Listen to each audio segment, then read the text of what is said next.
दा प्रब्लेमाव न'खराव प्रब्लेमफोर दङबाबो जोङो खस्थ' खालामनानै फरायलांनानै जोङो सौसिलांनांगोन।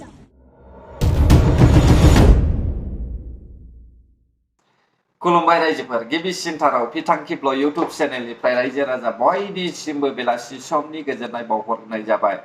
रायजोफोर, आं नोंसोरजोंहाय रायज्लायनो माखासे गोनांथार बिसयफोरनि सावगारिखौ लानानै फैबावबाय। जों दिनै सावरायगोन गिबिसिनथारावनो डक्टर सांग्रां ब्रह्मनि सायाव, आरो नैथियावहाय जोङो बिरदाव बसुमतारीनि सायाव, थामथियाव जोङो खाम्फा बरगयारी सारनि सायाव। दा बे मोनथाम सावगारिखौ लानानै जोङो सावरायगोन। नोंथांमोना नैबेयाव नायनानै ला, बिरदाव बसुमतारी आरो डक्टर सांग्रां ब्रह्म, बिसोर सानैनि सावगारिया बेयावहाय बेरखांदों। दा सासेया जाहैबाय BPF आव हाबबाय आरो गुबुन सासेया जाहैबाय BJP पार्टियाव हाबबाय। दा बिरदाव बसुमतारीया डक्टर सांग्रां ब्रह्मनि PA मोन, नंगौना नङा रायजोफोर? बिसोर सानैजों ओरैबायदि अनज्लायोमोन आरो हेफाजाब होलायोमोन, नाथाय पार्टियावहाय बे समावहाय आलादा आलादा जाबाय। दा बुंनो थाङोब्ला डक्टर सांग्रां ब्रह्मआ थांनाय काउन्सिल इलेक्शननि सिगां BPF पार्टिखौहाय गोबांथार सोंखारिबाय आरो 17 बोसोर पाप गाद्दि लानानै थानाय BPF पार्टियाव आं माब्लाबाबो हेफाजाब होआ होननानैहाय जोङो खोनाबोदोंमोन। दा बेफोर बाथ्राखौहाय गासैखौबो बावगारजोब्बाय, हयथ' रायजो राजाफ्रा बावगारबाय जानो हागौ, नाथाय आं बावगाराखै रायजोफोर। अब्ला रायजोफोर, बेसेबां नंखाय बुङो सासे डक्टरा, नायदो। डक्टरफ्रा लाजि रोङा आरो गियाबो। गियोब्ला लाजियोब्ला बे मानसिया माब्लाबाबो डक्टर जानो हाया।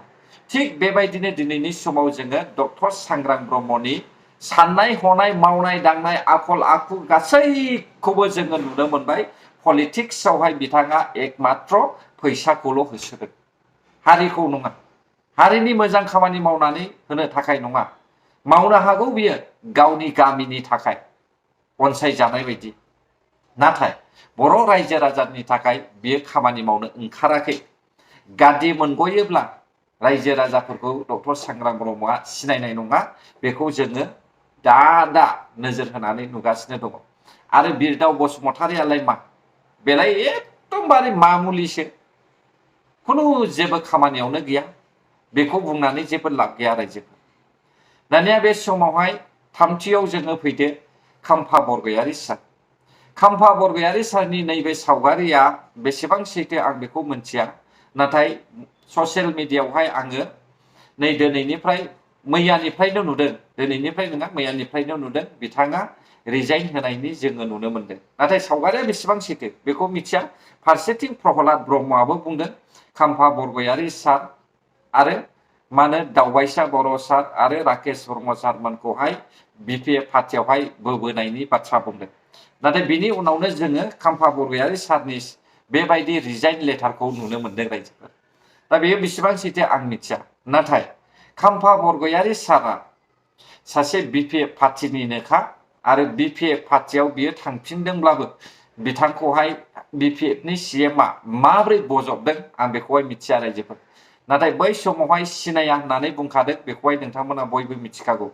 दानिया फैदो खाम्फा बरगयारी सारा UPPL आव हाबनायनि उनावहाय माबायदि बाथ्रा बुंनायमोन, लाइफ एन्ड लार्निं पडकास्ट माइनावस्रि ब्रह्म मेडामनि स्टेटमेन्टआव। आङो राजनितिकआव भार्टिकेल एन्ट्रि लादों। जोङो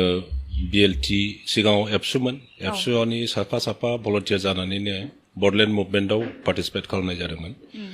उनावहाय BAC एकर्ड जाखांनायनि उनावहाय जों जेब्ला when we were not satisfied with that accord, जोङो BLT फर्म खालामदों आरो अस्त्रधारि मोनसे संगठन खालामनानै जों मुभमेन्टखौ कन्टिनिउ खालामदों। 1998 निफ्राय 98-99आव जोङो गभर्नमेन्टजों आल'सना सुरु खालामनानै 2003 सनाव BTC एकर्ड खालामबाय। एकर्ड खालामग्रा मानसिफ्रा जोङो सिन्था खालामबाय जे BTC जाबाय जेब्ला बेवहाय मोनसे गणतान्त्रिक प्रसेसआ एप्लाइ जाथोंसै बा बेवहाय सोलिथोंसै, आरो मा होनना बुङो बेखौ, मोनसे राजनैतिक दल दानानै बेवहायनो थानानै BTCखौ सासन खालामनाय जाथोंसै, आरो बे रोखोमैनो पलिटिक्सआव फैनाय जादों। दा पलिटिक्सआव फैनानै जोंनि आइडिय'लजिया गुबुननिजों गोरोबो ना आलादा बेखौ आं बुंनो रोंला खालि जोंनि उद्देश्यआ बेनोमोन जे जोंनो सान्थि नांगौ गोलाव बोसोर बर' आन्दलननियाव जोंनि जायगायाव थैजों अरजों जोङो गेलेनांबाय गोबां मानसि थैबाय माने न' सावजाबाय सास्ति मोनबाय दा बे परिस्थितिखौ जोंनो नांला बिटिसि जाबाय जोंनो सान्थि नांगौ बेनिफ्राय जोंनि जाथि गस्थिफोरनि गेजेरावहाय भुल बुजाबुजि एना एनि बुलाय सोलाय बे परिस्थितिमोन बेखौ फोजोबस्रांनाय जाथोंसै बयबो जाथि गस्थिखौ ज' लानानै बिटिसिखौ मोजाङै सालायलांथोंसै 3 नाम्बारावहाय जे जोंनाव जेब्ला सान्थि फैयो जेब्ला बयबो ज' जायो एकत्रित जायो होमबाना ओनसोलाव जौगानायनि खामानि जोंनो मावनो हागोन ओंखायनो जोंनो मोनथाम माबाजों जोङो आगोलदों जे जोंनो पिस नांगौ सान्थि नांगौ इउनिटि नांगौ आरो बेनिफ्राय प्रस्पेरिटि नांगौ बे उद्देश्यखौनो लानानै जोङो आगोलदों राजनितिकआव आरो बेखौनो आं सानो जोंनि पलिटिकेल इडिअलजिया बेनोमोन गतिके दा आङो इउपिपिएल दोलोआव हाबफैबाय इउपिपिएल दोलोआव हाबफैनानै आं बेखौ बहुत बेसि पार्थक्यखौ नुवाखै खालि कमिटमेन्ट that जोङो सान्थि लुबैदों दा सान्थि लाबोनो थाखाय आगोलाव बिपिएफआव जोङो माबायदि खामानि मावनानै सान्थि लाबोनो सेस्था खालायामोन आरो इउपिपिएलआ दा मा मावनानै सान्थि प्रतिष्ठा खालामनो खामानि मावदों बेवहाय पार्थक्य दङ जोङो आगोलाव खामानि मावदोंमोन बिभिन्न जाति गस्थिखौ ज' खालामनो आरो दानि इउपिपिएल लिडारशिपआ खामानि मावदों इउपिपिएल बिभिन्न जाति गस्थिखौ ज' खालामनो बेवहायबो पार्थक्य दङ आरो आगोलाव जोङो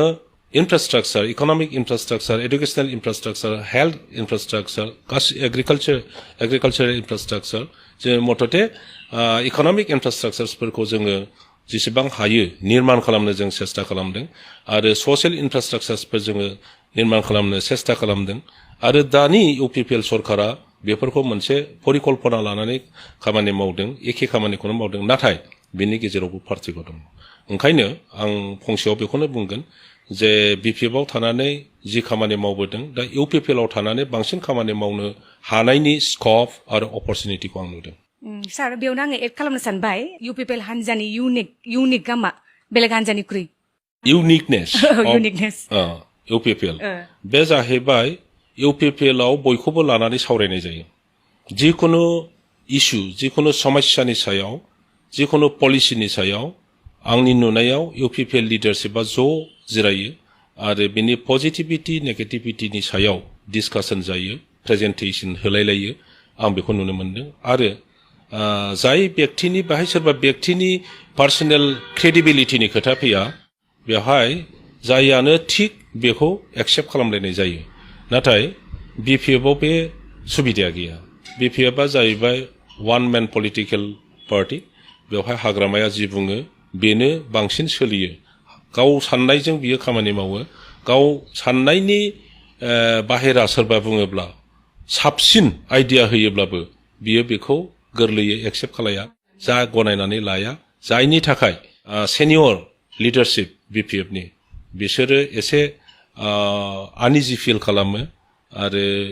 माने एरिटेटिं मोनसे सिटुएसन फैयो हाग्रामानि जि साननाय हनाय बिनि बुंनाय बिनि बायदिसिनायाव दा बेनिखाय सेनियर नेताफ्रा लासैनो बिपिएफ दोलोखौ नागारनानै फ्रायआ इउपिपिएल दोलोआव फैदों माखासेया बिजेपि खोनाबायना रायजोफोर पलिटिशियानफोरखौहाय रावखौबो दाफोथाय बिपिएफ पार्टिनि जेसेबां लिडार्सफोर दङ माब्लाबाबो दाफोथाय मानोना 17 बोसोर बिसोरो रायजो सासन खालामबोखानायखा थगायनानै जाबोनायखा बर' हारिखौहाय माब्लाबाबो बर' हारिनि रायजो राजानि गांनाय उखैनायखौहाय बिपिएफ पार्टिया सुफुंबोखायाखै एकमात्र क'क्राझार एरियाखौल' नायबोनायखा बिसोरो दा बेखायनो माब्लाबाबो दाफोथाय दिनै जुदि नंमारगौब्ला आङो बेखौसो बुंनो सानदों रन्जित बसुमतारी सारा मिसा मिसि खाम्फा बरगयारी सारखौहाय चिरां जिल्लानि सासे केन्डिडेट फसंनानैहाय देरहाहोदों बेखारावनो देरहाहोदों दिनै खाम्फा बरगयारी सारा बुंदोंमोन बै समावहाय आङो थाखा फैसानि थाखाय इउपिपिएलआव हाबाखै मोजांनि बाथ्रा आङो मोजांबो सानदोंमोन नाथाय जोङो दिनैहाय बेफोरबायदि जुदि सावगारिया नंमारगौब्ला अब्ला बिथांखौहाय जोङो सिआइडि होननानैनो साननांमारसिगोन जेरैहाय BPFनि CMआ बुंदों नंखाय नंदोंब्ला खोनासं बे टन्डन खाम्फा थांनायखौ नोंसोर गाब्रायनो नाङा बियो आंनिनो मानसि बिसोरो आंनिनो मानसि आरो बिसोरो इउपिपिएलआव थांदों होननानै बिसोरदि इउपिपिएलनि जानानै खामानि मावगोन बे नङा बिसोरो आंनिनो मानसि बिसोरो आंनि CIDसो BPFनि CM मिस्टार महिलारी साहाबा खाम्फा बरगयारी सारखौ रायखायाखै आरो चन्दन ब्रह्म सारखौबो रायखायाखै मानोना सिनायाल'सो होनदों आरो बिसोर सानैखौहाय CIDसो थांदों होननानै बुंदों नंमारगौमोन नामा रायजोफोर दा बेफोरखौ नायोब्ला जोङो साननांगोन नंमारगौमोन नामा आरो आं मोनसे बाथ्रा बुंनो सानदों रायजोफोर रायजो राजाफ्रा पलिटिशियानफोरखौहाय सोरबायदिया हारिनि थाखाय खामानि मावगोन बेखौहाय नोजोर होनानै भट हो फैसानि थाखाय नङा हारिखौ रैखा खालामनायनि थाखाय खामानि मावग्राखौ नोजोर होनानै भट हो आरो जायफ्रा इउटुबार्स नोंथांमोनाबो नंखाय बाखाय गुदि गैया बिजौ गैया जानला मोनला सोरखौबा क्रेडिट होनानैहाय बाखनायनाय बेनिफ्राय गोजानाव था